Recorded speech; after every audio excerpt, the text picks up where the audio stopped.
10월 10일 추석 연휴 첫날입니다. 여태 매년 추석 때마다 오사카가 여행지 1순위로 유명했었는데요. 불매운동이 시작되고 2달 반쯤 지난 지금 과연 한국인 여행객들이 많은가 한번 나가보았습니다. 그럼 가보시죠. 자, 여기는 간사이공항입니다. 한국은 추석인데 일본은 평일입니다. 그리고 목요일이죠. 그렇다는 것은 금, 토, 일요일처럼 많은 사람들이 공항을 이용하시는 분들이 많지는 않을 거다라는 말입니다. 즉 평소보다 공항에 있는 사람들 중 한국은 추석이기 때문에 한국인의 비중이 높을 거예요.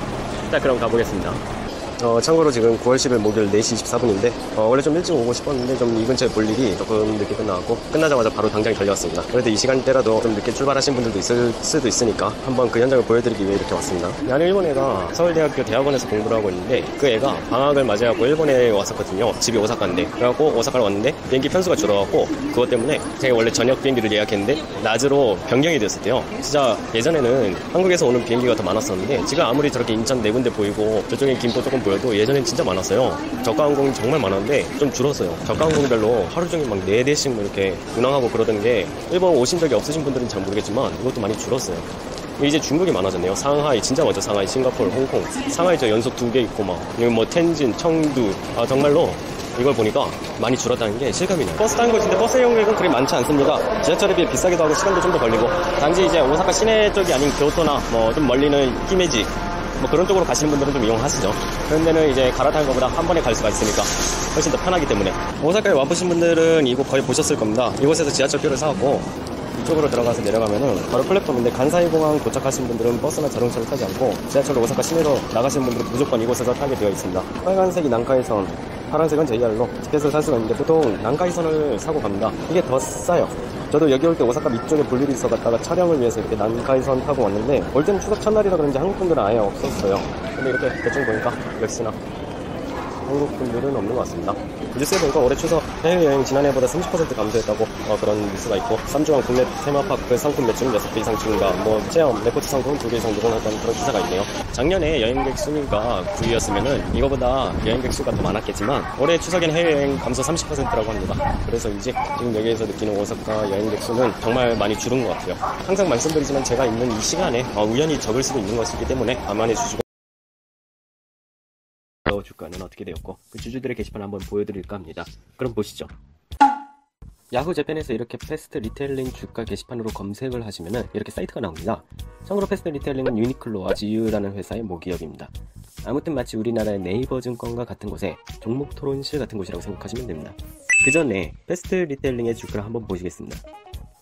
그래프가 아주 살짝 달라서 조금 생소하신 분들이 계실 것 같은데 상승날에 속이 꽉 찬 빨간봉 대신에 텅텅 빈 빨간봉인 거 말고 다른 게 없습니다.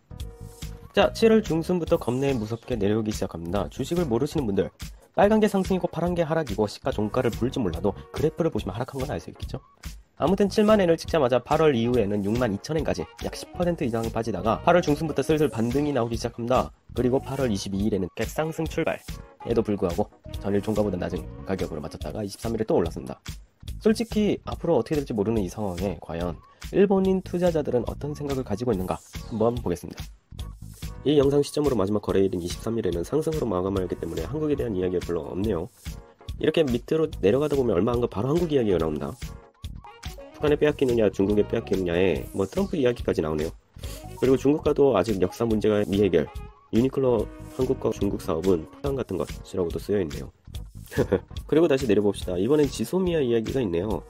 지소미아는 적어도 트럼프가 트윗에 외치지 않을까, 그거야말로 이걸 계기로 추가 관세라던가 말할 것 같은데 중국 633점포, 한국 186점포, 게다가 불매운동은 일시적인 영향에 지나지 않는다. 중국과 한국의 점포수를 비교해 놓은 것 같은데 이건 점포수가 아니라 중국 633점포의 구매력과 한국 186점포의 구매력을 비교해 봐야 된다고 생각해요. 그리고 일시적이래. CFO랑 똑같은 말 하고 있죠. 아니, 그 전에 이 글이 8월 23일에 쓰여진 글인데 불매운동하고도 1개월 반이 지난 시점이에요. 그리고 카드 매출이 70% 떨어진 이 시점이고 회복할 기미가 안 보이는데 투자자로서 관심이 없나? 그 다음 봅시다. 불매운동 타겟 해외 제2점포수, 한국에 영향이 없다고는 생각지 않는다. 이 주가가 반영이 끝났다고는 생각지 않는다. 그렇죠. 주식이란 게 정말 몰라서 반등의 기미가 보였다가도 하락하는 게 주식이라 내려갈 가능성이 충분하다고 봅니다. 역시 중장기 차트로는 62,000엔이 바닥, 다시 7만엔 넘기는 코스일까? 한국 따위 이미 반영이 끝나서 역시 거대 시장인 중국, 인도 반영으로 가는 전개인가? 이건 기가 막히죠. 뭐 그냥 헛된 상상이에요. 한국 가게는 패점이네. 뭐 이 분위기로 가면 정말 그럴 것 같아요.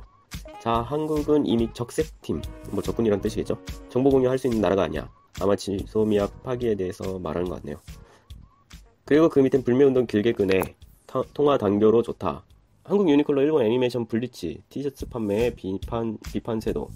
싫으면 안 사면 그만일 뿐 그런 운동하면서도 비판 세도라던가 뭔지 모르겠다. 차갑게 웃어 넘기면 되지 않는가. 제가 그 블리치 티셔츠 비판에 대해서 몰라갖고 검색을 해봤어요. 근데 블리치가 혐한 작가인가봐요. 그래서 전 블리치에 관심 없어갖고 몰랐는데 입장 봐갖고 1945년에 일본 패전을 기뻐하는 유명한 사람의 아들이 만화가인데 만약에 그 만화가랑 유니클로랑 합작을 해갖고 티셔츠를 내놓는다고 생각해봐요. 무슨 반응이 나올까 진짜. 조금이라도 반대의 목소리가 나오지 않을까 싶네요. 뭐 우리나라에서도 그 반대의 목소리, 솔직히 그 비판의 목소리를 저도 몰랐고 뭐 네이버에 확 뜬 것도 아니니까 그렇게 큰 기사거리가 됐다고는 생각지 않아요. 아니지. 전에 BTS 원폭 티셔츠 입었던 사진이 돌았을 때도 꽤 논란이었죠. 완전 같진 않지만 비슷한 맥락이지 않을까. 자, 좀 더 봅시다. 한국 불매운동으로 큰 폭으로 이익이 줄었다 해도 유니클로 자체의 경영 문제가 없어. 일시적인 감소잖아. 7만엔에서 이미 8천엔이 떨어져갖고 충분히 반영이 되었다. 위에도 말씀드렸지만 뭐 이건 불매운동 지지하시는 분들도 지지 안 하시는 분들도 아니 한국분이라면 아실 거예요. 불매운동 끝날 기미가 전혀 안 보인다는 것은 이미 떨어진 건 떨어진 거고 앞으로 이제 더 떨어질 것 같으니까 아직 모른다는 거죠. 주가는 이미 이렇게 충분히 반영됐다고 생각하는 섣부른 판단이라고 생각합니다. 그리고 이렇게 62,000의 언급들이 많이 보이네요. 많이 떨어져서 그런가? 야, 여기가 지지선이라고 생각하는지 모르겠는데 많이 보여요. 일본도 불매운동 하자. 뭐 웃음밖에 안 나오네. 한국 불매운동 매상 정보가 한국 하드 회사의 정보니까 당연히 각색되었겠지. 뭐 이런 유니클로는 서울 중심부에 있는 종로 상가점도 임대계약 만료에 의해 10월에 폐점하는 것을 밝혔다. 서울 남서부에 있는 구로점도 이달 31일에 영업 종료한다. 이런 나라랑 얽히지 않는 게 좋다. 이분이 얼마나 손해를 보셔서 이런 말 하시는지 모르겠지만 뭐 투자했는지도 모르겠고 이분 과연 한국의 매상이 올라왔고 뭐 점포수가 늘어났다. 그래갖고 주가가 하루에 뭐 2, 3% 뭐 많게는 5%씩 올랐다고 해도 이런 나라랑 얽히지 않는 게 좋다라고 할 수 있을까요? 뭐 이런 글들이 있네요. 그럼 마지막으로 보겠습니다. 한국 사업은 회복 불가라고 판단. 이번 주 한국에 갔는데 유니클로는 손님보다 점원이 더 많았다. 한국이나 중국 사업은 이런 정치 리스크가 높지 않나. 우리나라랑 그 일본이죠. 아시아 각국과의 역사 문제는 해결할 수 없는 폭탄 같은 것이다. 자, 이외에도 다시 3만엔 가지 않겠냐? 라는 글들이 간간히 보였고 차트를 다시 봤어요. 옛날 차트를 좀 봤는데 뭐 옛날이라고 하기에는 뭐 4, 5년 정도의 전의 일인데 뭐 보니까 대략 2015년 중순부터 2016년 중순까지 걸쳐 6만엔에서 2만원대까지 뭐 3만엔 조금 더 떨어진 거죠. 이렇게 찍은 적이 있네요. 아직 검색은 안 해봤지만 이런 적도 있었는데 과연 이번 불매운동 해외 2위 점포수를 가지고 있는 우리나라 뭐 앞으로 주가가 어떤 방향으로 흘러가게 될지 기대가 됩니다. 그리고 마지막 FR 홈페이지에서 나온 해외 유니클로 사업 부문에 대한 글입니다. 여기에서 한국에 대한 것만 한번 보겠습니다. 한국은 기존점 매상은 수익 감소, 약간의 이익 감소가 있었습니다. 라고 했네요. 참고로 이 기준 날짜는 2018년 8월부터 2019년 5월까지의 실적을 작년 같은 기간을 놓고 비교한 수치인데 5월이면 우리나라 불매운동 시작하기 전이죠. 그러므로 이 데이터상으로 불매운동 안 하고 있었어도 매출이 약간 떨어졌다는 걸 알 수가 있네요. 한국의 일제 불매운동이 거세게 일어났죠. 7월 중순 일본에서 불매를 폄하하는 소식이 들려왔습니다. 일본 자동차 타고 싶은데, 일본 자동차 사고 싶은데 불매 눈치 때문에 한국인들 매우 힘들 것이다. 한국인들은 일제 없인 생활할 수 없기 때문에 몇 주 뒤엔 아무 일 없었던 것처럼 불매는 사라진다.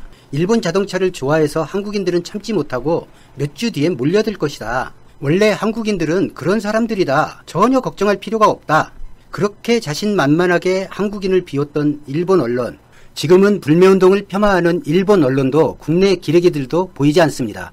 2019년 자동차 판매 점유율 21.5%, 무려 6억 2324만 달러, 전년 대비 26.2% 급등했지만 일본 자동차 관계자, 유니클로 관계자, 일본 언론 등의 응원에 힘입어 8월 일본 자동차 매출은 급락했으며 렉서스는 잘 팔린다는 댓글도 있었지만 일본 자동차 브랜드와 상관없이 모두 폭망하고 있는 수치입니다. 불과 불매운동 2달 만에 이루어진 현상이라고는 믿기 어려울 만큼 수치는 불매 효과를 증명하고 있습니다. 8월에 58대를 판 닛산의 철수설에 닛산은 부인했지만 9월은 8월의 절반도 안 되는 어려운 상황이라고 합니다. 일본 업체는 불매운동이 언제까지 갈지가 초미의 관심사입니다. 그런데 일본 업체들이 모르는 게 있습니다. 아시다시피 일본은 소비재에서 한국 제품 불매가 일상화된 나라입니다.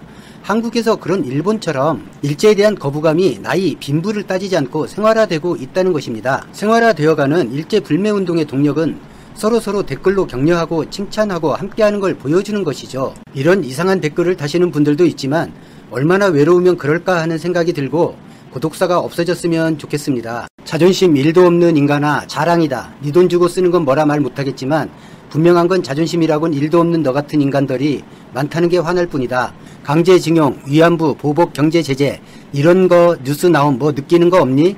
강현 정부만 까대고 쪽발이 물건은 덥석 사고 섬나라 가서 돈 쓰고 싶구나 인간아. LA 존심 좀 가져라. 그냥 댓글에 답글을 한번 읽어보았습니다. 이분처럼 관심을 주신 분이 140명 정도 되니까 렉서스 계약했다는 분 많이 외로움을 덜었길 바래요. 너무 외롭고 놀 사람이 없어서 사유 관심을 받고 싶어 하시는 분들이 요즘 일본 가고 일제 사고 그러지 않나 생각해 봅니다. 어느 집에 문이 열려 있다고 그 집에 들어가서 강도 강간을 한 사람이 그 집에서 문단속을 잘못해서 자기가 범죄를 저질렀다. 그러니까 자기는 잘못이 없다. 자기가 죄를 지을 수 있도록 문단속을 안 한 그 집 주인을 처벌해야 된다.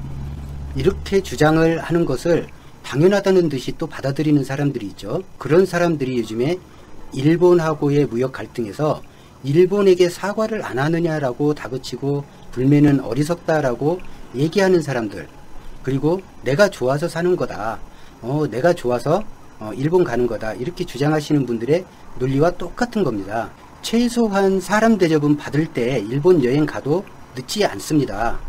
사람 대접도 안 해주는 나라에 굳이 찾아가서 돈 쓰고 올 필요 없고요. 또 사람 대접도 안 하는 인간들이 만든 제품을 굳이 사줘가면서 환심을 살 이유가 전혀 없습니다. 지금은 다른 생각하실 필요가 없죠. 그냥 일본 여행 안 가고 일제 안 사고 일본 술 안 마시면 그걸로 충분히 애국하는 것이고요. 한민족의 자존심을 지키는 일입니다.